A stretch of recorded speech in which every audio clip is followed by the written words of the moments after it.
Marva, the youngest, the baby, the favorite.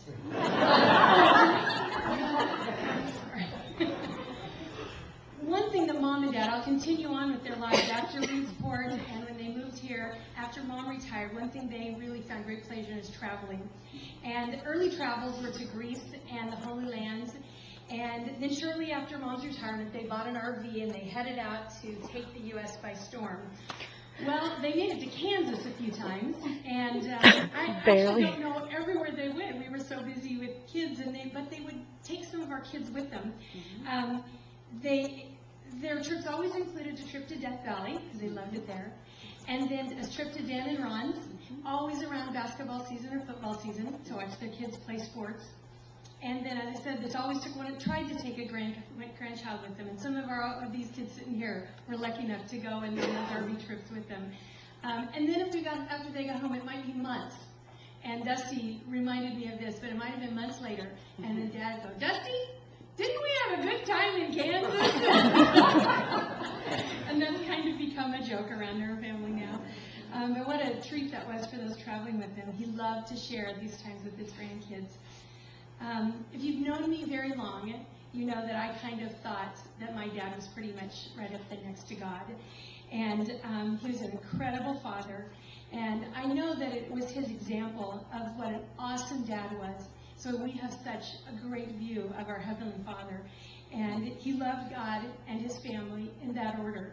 And he taught all four of us to love the service of the church. And all of us do.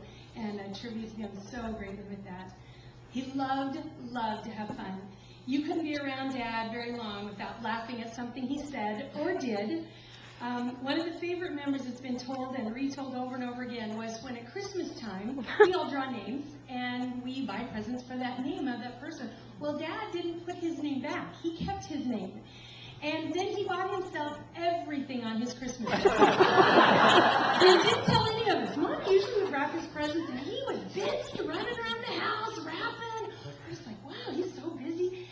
And then the biggest dilemma came when we were all wrapping presents, going, well, okay, who had Dad? And Dad starts unwrapping just the best gifts of everybody else. And he's going, who had me? Who had me?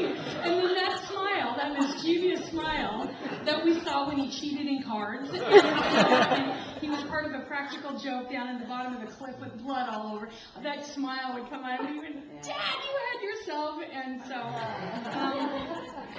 you could tell, we could all tell stories all night. All of us here have stories about Dad, and every one of them would include the people that he loved, his kindness, his generosity to a fault, and his laughter.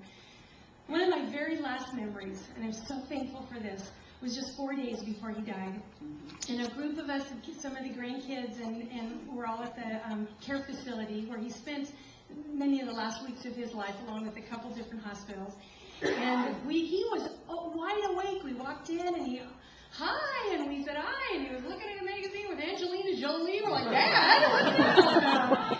And so we visited, and the cousins all left, and I went back in to help with his dinner. Well, two young ladies walked in, and they had grown up in the Reedsport Church. And Kathy's here tonight. And they visited for quite a long time. And then Kathy just was so engaging with Dad. And she got done really close to Dad. And she said, Bob, I want to tell you something. And I want you to listen to what I say.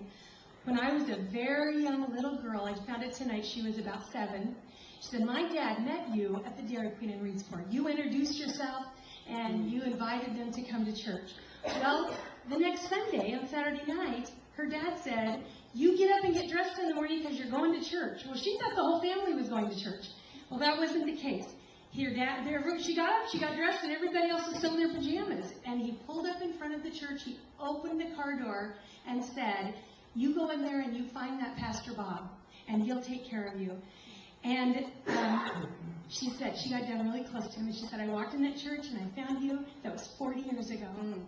And it's because of that I'm the woman I am today. And I have never left the church, and it's because of your love for me and taking care of me the way you did and ministering to me. And then she said, Bob, are you singing to him here? And he said, nope. And she said, well, you should be. Will you sing me a song before we leave?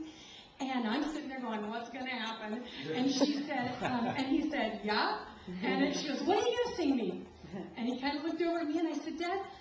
why don't you sing Amazing Grace? And I really didn't think, well, because he was kind of getting weak in voice at this time. And been sick for a long time. And so I thought, okay. And then he took a deep breath. Just the power of that voice, and that voice came out just strong. And he sang every word of that first verse. And we just stood there, just knowing, tears running down our faces, Kathy and Lynn and I, that we had just witnessed just an amazing moment, not knowing it was going to be the last time we ever heard anything like that from Dad. And I stayed, they left, and I thanked her, thanked Kathy, and I thank you again, Kathy, for that moment. And I soon left, and then we didn't see him till the next day, and on the next day I never saw him alert and awake again. That was it. And that moment is such a treasure and a gift of that moment I'll just never forget. All I can say now is that we are the luckiest kids alive to also have had Bob Cantrell as our teacher, our friend, our mentor, our corrector, our pastor, but first and foremost, he was a loving, good, kind dad.